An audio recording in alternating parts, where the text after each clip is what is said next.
Hey, it's Biddy Penny. Welcome to my channel. Today, we are going to make some faux documents. I grabbed my Japanese calligraphy paper. This is from Daiso. I buy it on Amazon. I'll leave it linked below. I tea-dyed an entire pack of this, so 100 sheets of it. I will tell you, it's extremely fragile, of course, and especially when you dump a bunch of tea or coffee on it. It's a very, kind of delicate process. I did get rips and tears, but I didn't worry about that at all. I really love the effects that I got from this, and I love the crunchiness of the paper. Okay, so there's what the paper looks like, and I am just going to jump in here and show you how I made this. So I grabbed it one sheet, and I have this ink in this little container. This is from the Dollar Tree, but it's Daiso calligraphy ink. I will also leave it linked down below. You could get a whole pad of 100 sheets of this and the ink for around $10 typically. And now I'm just doing intuitive script or something like that. I'm scribbling and faux writing here. I want to go back and try this with an even smaller brush to try to see if I can get smaller looking kind of text. But I do love the way this came out. And this paper is pretty large. I think this makes a beautiful faux document. And, it's quite fun just to kind of scribble all over. I am going to make this look like a French document by grabbing my stamps. I'm going to stamp something up in that top left corner. So perhaps you've seen these kinds of documents before. They'll have a stamp in the top left corner and then a whole bunch of scripty writing. And that's what I'm trying to emulate today through this process. And, this becomes great like collage fodder. This is a great filler for your junk journal. You could use this just tearing off tiny strips for card making. I mean, you could use it for anything. So I love the way that looks. I used faded jeans and a stamp from Blue Fern Studios and just stamped it up in that corner. And now I want to emboss this with an embossing folder. So at first, I'm just kind of mashing it with the palm of my hand. And then I decide to bring in my foam mat and this stamp. I can't think of what it's called, but the stamp press. And that was enough for this really thin paper to actually get a really great embossed texture there. And I just love the way that this turns out. I love the bleed through on the back because old documents had that. It just makes it feel like legit. So if you didn't know, if they didn't want to use an envelope, didn't have an envelope, they would actually fold their documents inside out like this, like I'm going to show you here. They do something like a trifold, then fold it over, put a hot seal wax there, something to close it, and then they'd write the address on the outside. How those pieces of paper made it through the postal system back then, I have no idea. All right, let's do some more with this. So, perhaps you've seen like different rice papers and on the market. I know Tim Holtz has some great tissue, like printed tissue papers. There's different companies that sell decorated rice papers, and you can make that yourself. Now, if you are having a pause from the add to cart moment, I understand. I'm trying to do that too. So maybe you don't want to buy the calligraphy paper, but you have tissue paper. You could try that with this as well. They're very close, very similar in nature. You could definitely do this with some white, tissue paper. You can also buy tissue paper in this color. Already it would look like it had that tea stained kind of color or vintage color. So I've got this stamp set and I'm just kind of stamping on here. If you're not into vintage, you could do this in a rainbow of colors, and you don't have to give it this vintage look, but that's what I was going for.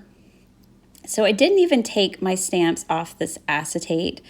I just used my foam pad, stamped them all down, got pretty good impressions, and I really liked that. And as I was looking at it, I was like, oh, this would make a really fun like fold over or flip to add to my junk journals. So I just folded over the top. I'm gonna bring in my scissors and I'm gonna trim this into 3 different pieces. Like so, making sure to get that back edge as well. Let me show you what I had in mind with this. So here is a junk journal. I'm just gonna take this and put it over the top, and then I can use a paper clip to hold it in place, and it just makes a fun little flip. Let's go a step further. Let's get some more stamps out. I have these little stamps from Prima Marketing, and I wanted them because they're scripty. So I'm gonna do another variation on kind of like an old world looking document or kind of paper here. I'm just grabbing some black ink. This is my all-purpose black ink from Close to My Heart that I really like.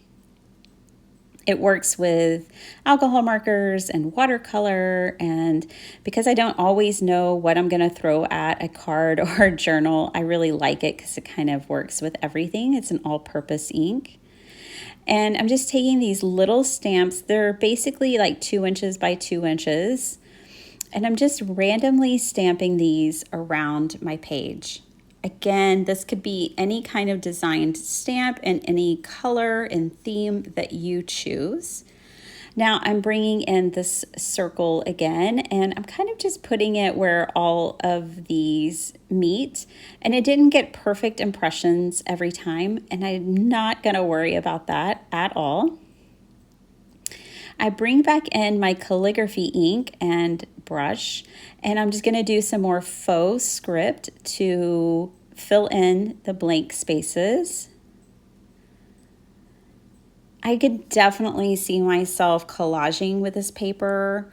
I will for sure consider this, collage fodder for upcoming projects. I'll probably make multiple sheets of this so that I just have it on hand and available.